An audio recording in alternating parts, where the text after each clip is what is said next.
Let's be real for a second, fam. We need to talk. Grab your coffee, maybe a glass of wine, or if you're like me, just sit in stunned silence for a moment. Because today feels heavy. You know that feeling when you watch a car crash in slow motion, but instead of metal and glass, it's two human hearts colliding. That is exactly where we are at with the 90-day Fiancé saga right now. We talk a lot about drama, tea, and receipts in this community. We live for the shock value. But sometimes, just sometimes, the reality of reality TV hits a little too close to home. Today we are unpacking today's emotional moments, goodbyes and final messages, and at the center of this hurricane, the undisputed heavyweight champions of chaos, Angela Deem and Michael Ilsami. If you've been scrolling through the updates, you know the vibe is different this time. It's not just loud, it's final. It feels like the last page of a very long, very exhausting book is finally turning. The anatomy of a public goodbye. First, let's talk about the concept of the final message. We have all been there. The text you write and delete 10 times. The letter you burn. Or, in the modern age, the cryptic Instagram story posted at 2 a.m. with a sad song playing in the background. When we watch Angela and Michael, we usually expect fireworks. We expect cakes being thrown, drinks being tossed, and screaming matches that rattle the cameras. We have spent years, literally years, watching this toxic tango between Hazlehurst, Georgia, and Nigeria. We've laughed, we've judged, and we've memed them to death. But the tone shifting right now, it's arguably more painful than the screaming matches. It's the sound of resignation. Whether you are Team Angela, believing she was scammed for a visa, or Team Michael, believing he survived years of abuse to get to freedom, there is no winning here. Today's updates regarding their separation, the legal battles, and the missing person saga turned "I just want to get away" narrative is simply sad. Angela, the raw nerve. Love her or hate her, Angela Deem wears her heart on her sleeve. Actually, she wears her heart, her lungs, and her entire nervous system on her sleeve. She is raw emotion personified. For a long time we looked at Angela's outbursts as just Angela being Angela. But look closer at the recent goodbye energy coming from her camp. Beneath the anger, beneath the threats of annulment and the accusations of scamming, there is a profound sense of betrayal. Imagine fighting for someone for half a decade. Imagine the money, the flights, the surgeries, the endless explanations to your family who told you it was a bad idea. And then, the moment the dream is achieved, the visa is in hand, the feet are on American soil, it evaporates. The relatable pain. Even if you've never dated someone from another continent, you know what it feels like to realize you might have been in love with a potential version of someone, not the reality. Angela's current narrative is one of a woman who feels she was a stepping stone. That is a gut punch of an emotion that resonates with anyone who has ever felt used. Michael, the quiet exit.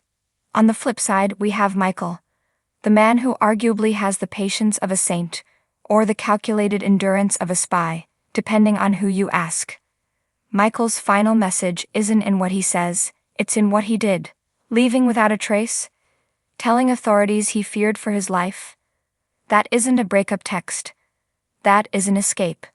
This brings a different kind of emotional weight to the conversation today. It forces us to look at the darker side of these relationships. It's not just about, did he scam her? It's about the breaking point of the human spirit. The relatable pain. Have you ever stayed in a situation way past its expiration date, just because you had so much invested in it? Michael represents that sunk cost fallacy. He stayed, enduring the shouting and the control, until he simply couldn't. His goodbye was an action, and actions always speak louder than words. Why this goodbye hurts us to watch. Why are we so obsessed with this? Why does this particular final message chapter feel so heavy today? I think it's because, deep down, we were all rooting for a miracle. We are human. We want the fairy tale. Even with the messiest couples, there is a part of our brains that goes, maybe love conquers all. Maybe they'll figure it out. Watching the Angela and Michael saga crumble into legal filings, police reports, and bitter social media feuds is the death of that hope. It's a reality check that sometimes love isn't enough. Sometimes toxicity wins. Sometimes the skeptics were right all along. Here is the emotional breakdown of where we stand today. The exhaustion, we are tired, they are tired, the fight has gone on too long.